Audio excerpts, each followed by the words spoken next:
Assalamualaikum warahmatullahi wabarakatuh. Kita balik lagi di channel Ruang Presisi. Kali ini gue mau ngebahas terkait analisis tool yang ada di aplikasi ArcGIS. Di konten-konten awal gue ngebahas ArcGIS, gue pernah ngejanjiin bahwa gue bakal ngebahas terkait analisis tool. Nah, pada pembahasan kali ini gue mau ngebahas analisis tool dengan kategori overlay. Jadi ada beberapa analisis tool yang ada di kategori overlay ini. Yang pertama yaitu erase, yang kedua adalah identity, yang ketiga adalah intersect, kemudian yang keempat adalah spatial join, yang kelima adalah symmetrical difference, yang keenam union, yang ketujuh update. Nah, jadi tujuan dari analisis tool ini yaitu membuat suatu SHP baru dari dua SHP yang berbeda, dimana pada SHP baru itu tergantung dari analisis tool yang kita gunakan, baik itu erase, intersect, dan lain sebagainya yang gua sebutin 7 tadi. Oke, biar lebih jelas langsung kita praktekkan aja gimana sih cara menggunakan analisis tool yang ada pada kriteria overlay. Nah, jadi pertama kita buka ArcToolbox terlebih dahulu, kemudian di ArcToolbox ini ada yang namanya Analysis Tool. Kemudian setelah itu pilih pada menu Overlay. Nah, di menu Overlay ini ada 7 kriteria Analysis Tool: Erase, Identity, Intersect, Spatial Join, Symmetrical Difference, kemudian Union, dan terakhir adalah Update. Langsung kita perhatikan masing-masing. Yang pertama adalah Erase. Jadi ini udah gua siapin masing-masing datanya.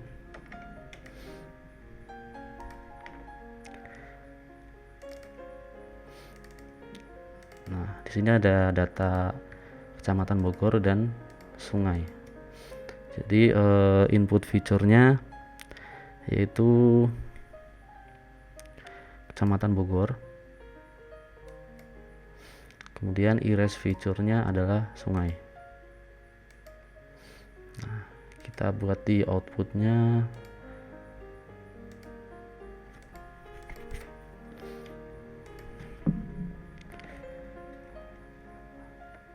erase sungai.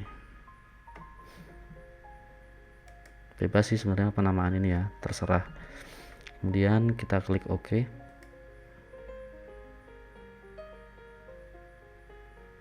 Oke, jadi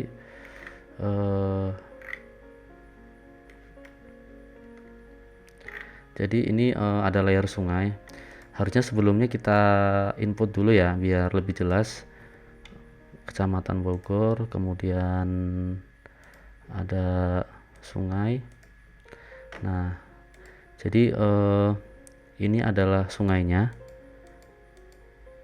Buat tandain biru terang aja biar lebih jelas. Nah, ini sungai. Kemudian ini adalah Kecamatan Bogornya. Nah, jadi layer sungai ini yang nanti mau mengiris Kecamatan Bogor, yang hasilnya barusan sudah kita lakukan. Hasilnya seperti ini. Nah, jadi langsung terpotong oleh sungai yang kita inputkan. Jadi seperti itu adalah contoh erase. Kemudian selanjutnya adalah kita hapus. Selanjutnya identity.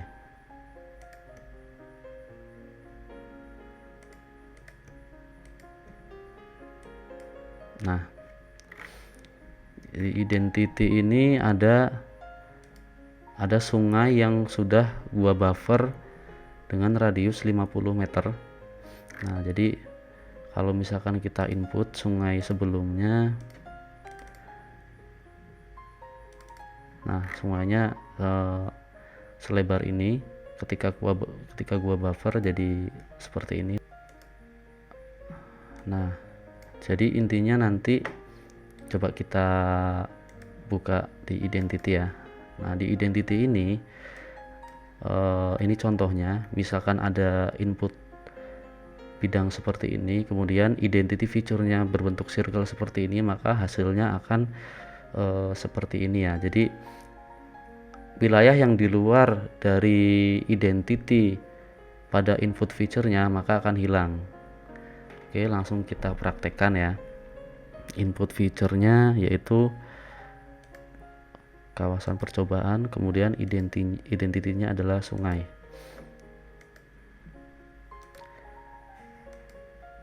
Kita simpan di sini. Area identity. Oke.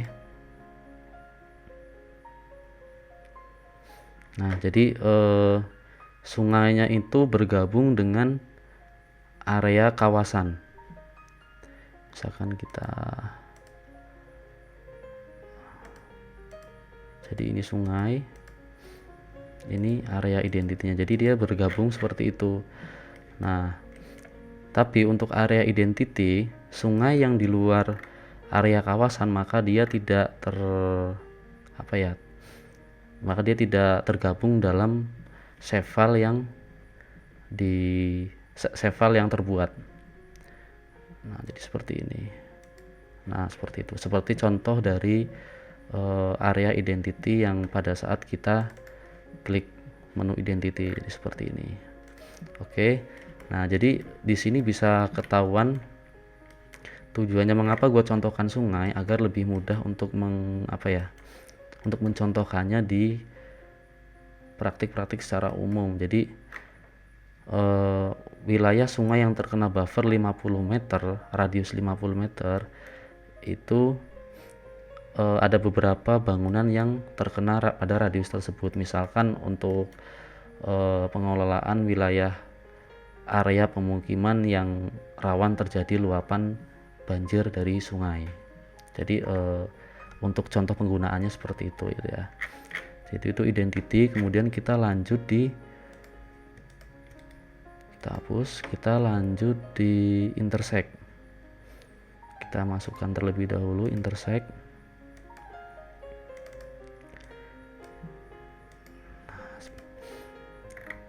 Nah, seperti tadi, jadi ada sungai, kemudian kawasan percobaannya itu. Jadi di kawasan percobaannya ini ada yang namanya wilayah administrasi dan bangunan-bangunan yang ada di dalamnya. Langsung aja kita intersect. Nah, ini contoh intersect. Jadi untuk inputnya misalkan ada 2 bidang, kemudian di intersect oleh sebuah circle, maka jadinya akan seperti ini. Jadi wilayah yang beririsan aja yang akan dijadikan save file baru. Yang wilayah beririsan kan ini ya, 1 sama 2, 1, 2 ini ya, wilayah ini. Nah, oke, kita input aja di intersect kawasan percobaan, kemudian sungai. Kita masukkan ke folder intersect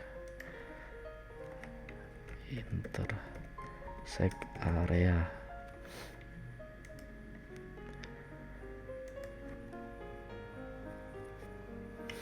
Nah, jadi area yang terintersect oleh buffer sungai dengan radius 50 meter. Jadi nanti bakal ketahuan bangunan-bangunan yang kena radius 50 meter dari sungai itu mana aja. Bisa kita selection. Seperti itu kegunaannya. Kemudian lanjut lagi di selanjutnya adalah spatial join. Nah, jadi di spatial join ini menggabungkan antara dua save file yang berbeda, di mana salah satunya membutuhkan informasi yang ada di save file yang lain. Nah, contoh di target feature-nya kita input terlebih dahulu ya. Contohnya spatial join, bangunan dan kawasan. Kemudian kita spatial join. Yang pertama adalah bangunan. Target feature-nya itu bangunan, kemudian join feature-nya yaitu kawasan per kecamatan. Nah, jadi sebenarnya gini,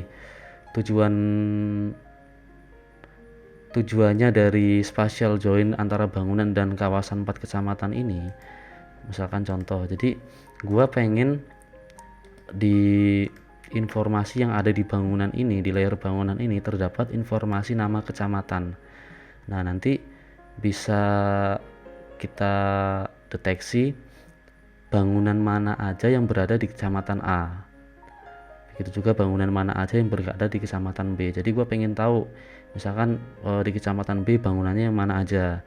Ini nanti kalau misalkan layar bangunan ini ada informasi lebih seperti nama, kemudian penguasaan, kepemilikan, penggunaan, itu mungkin lebih kompleks lagi ya nanti informasi yang bakal kita dapat dari spatial join ini. Nah, jadi gue pengen tahu di data sederhana ini bangunan mana aja yang berada di kecamatan A ataupun bangunan mana aja yang berada di kecamatan B dan seterusnya. Oke. Karena di sini nggak ada informasi yang namanya kecamatan. Sedangkan untuk informasi kecamatan yang ada di kawasan 4 kecamatan ini itu berada di field WAD MKC. Oke ya, kita hafalin WAD MKC. Langsung spatial join, pilih bangunan, target feature-nya kita bangunan, kemudian join feature-nya adalah kawasan 4 kecamatan. Output feature-nya kita tempatkan di spatial join,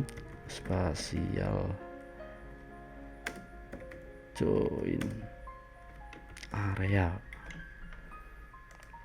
Misalkan kita nambahkan, terus untuk join operationnya kita pilih join one to one. Nah, kemudian untuk field map of join feature-nya kita pilih yang tadi di bangunan itu. Gue cuma pengen yang ada informasi yang ada di field remark. Jadi ini gua remove, kemudian F, jadi masih kita lihat layarnya layer bangunan ya. Jadi F kodenya ini remove, kemudian ini remove sampai ketemu kita tadi WAD MKC ya. Terus remove WAD. Nah, WAD MKC ini nama kecamatannya, ini di remove semua. Jadi biar nggak ada kebanyakan informasi yang nggak gua butuhin gitu loh. Untuk match optionnya intersect, kemudian kita lanjut. Oke. Nah, bisa kita buka di open attribute. Jadi nah, bangunan ini berada di kecamatan Citerep ya. Bangunan ini berada di kecamatan Citerep. Kita buktikan untuk kita hidupkan label feature yang save file kecamatan ini. Kita ubah di propertiesnya terlebih dahulu. Nah, kita pilih WAD MKC. Nah, benar ya, Citerep ya.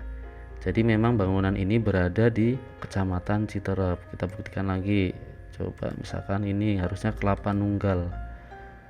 Zoom to selected. Nah, benar Kelapa Nunggal. Jadi ini di area kecamatan Kelapa Nunggal. Oke, mungkin udah paham ya yang dimaksud spatial join area itu untuk apa. Ya, salah satunya untuk itu. Oke, lanjut ke analysis tool overlay yang lain. Kita remove, kita coba symmetrical difference, kita input feature-nya. Nah, jadi ini udah sengaja gua buat input feature yang kayak gini. Oke, kita coba ya. Nah, jadi intinya di symmetrical difference ini pada penjelasan dari artisnya sendiri, jadi dari hasil input dua layer yang berbeda, nah itu hasil irisannya itu maka akan terpotong. Jadi outputnya seperti ini. Jadi tujuannya symmetrical difference itu seperti itu. Nah, untuk kegunaan di bidang pekerjaannya untuk sekarang gue belum belum tahu ya digunakan untuk apa, tapi yang jelas fungsi dari symmetrical difference ini ya seperti ini gitu loh. Nah, coba kita input feature, kemudian update feature-nya kawasan percobaan.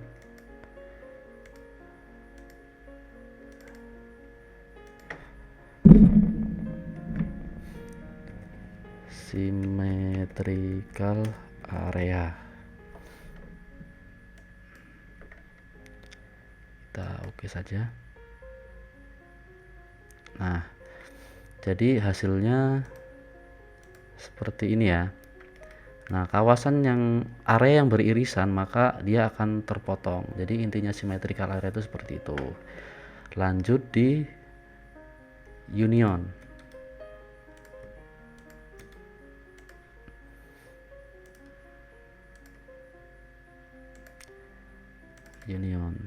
Kita input feature-nya. Nah, langsung kita coba aja union. Nah, jadi dari keterangan ArcGIS ini, union itu menggabungkan beberapa fitur yang berbeda, kemudian menjadikan satu kesatuan tanpa menghilangkan bagian dari salah satu fitur yang kita gabungkan. Jadi tergabung semua ya. Nah, oke, kita coba input feature. Kawasan percobaan, kemudian sungai buffer. Union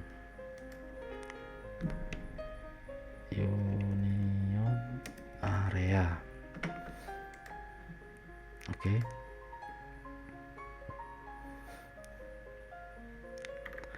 Oke, jadi antara sungai, buffer sungai tadi itu yang 50 radiusnya itu langsung tergabung oleh kawasannya ya, kawasan percobaan ya.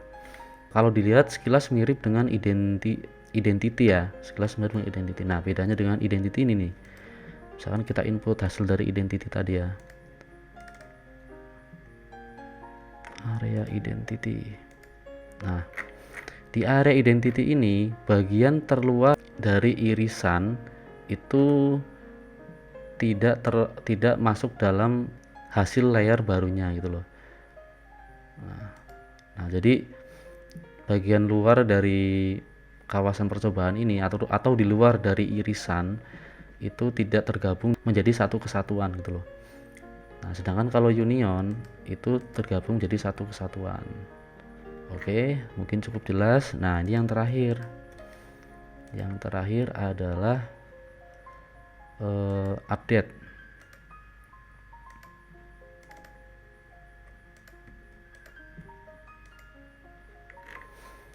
Kita input lagi. Nah, kita coba ya update. Jadi di update itu antara update feature dan input feature-nya, area yang beririsan itu akan terhapus oleh update feature. Mungkin langsung aja ya biar lebih jelas ya, kita praktekkan. Input feature-nya yaitu kawasan, kemudian update feature-nya adalah sungai. Kita buat update area. Oke. Nah, jadi di sini kalau misalkan kita hapus ya,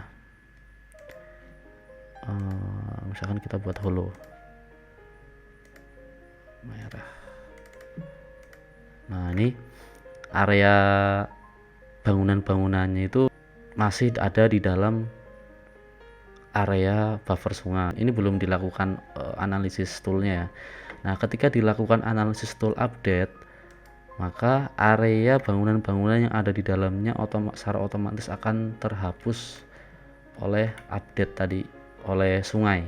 Sepertinya udah cukup jelas dari gimana sih cara mempraktekkan analisis tool pada kriteria di menu overlay. Oke, mungkin itu saja yang bisa gua jelasin. Misalkan ada pertanyaan, silahkan ajukan pertanyaan di kolom komentar. Semoga tutorial ini bermanfaat. Gua akhiri. Wassalamualaikum warahmatullahi wabarakatuh. Tunggu di konten-konten selanjutnya.